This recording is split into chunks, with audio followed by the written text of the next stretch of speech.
काल जर आपण बघितलं, विधिमंडळाने हा जो परिसर आहे तो अतिशय पवित्र परिसर आहे। इथं लोकांनी निवडून दिलेले सर्व आमदार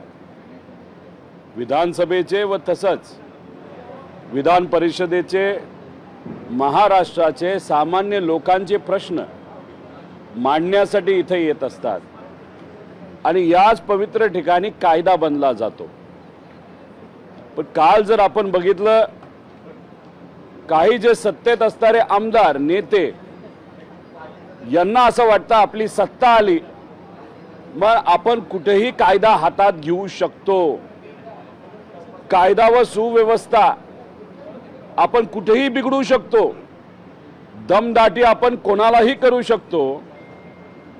काल भाजपचे एक आमदार गोपीचंद भाऊ यांनी मकोका व विविध प्रकारचे गुन्हे असणाऱ्या लोकांना घेऊन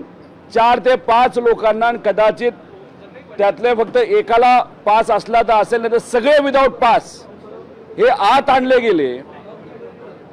विधिमंडळाच्या पायऱ्यांवर त्यांना थांबवलं गेलं। खरं तर आव्हाड साहेबांना जी धमकी मोबाईलच्या माध्यमातून SMS आणि व्हॉट्सअपवर आली होती, आई बहिणींवर बोललं गेलं होतं आणि आव्हाड साहेबांना सांगितलं होतं की तुला मारलं जाईल, अशी धमकी विधानसभा चालू असताना, सेशन चालू असताना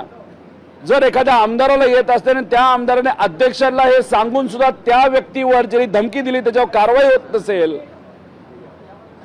त्या व्यक्तीच्या गावातून आव्हाड साहेबांना फोन आले आणि सांगितलं की हा जो माणूस आहे तुम्हाला दमदाटी करतो, तुम्हाला जे मेसेज पाठवलाय त्याचा धंदा काय आहे तर गांजा विकतो,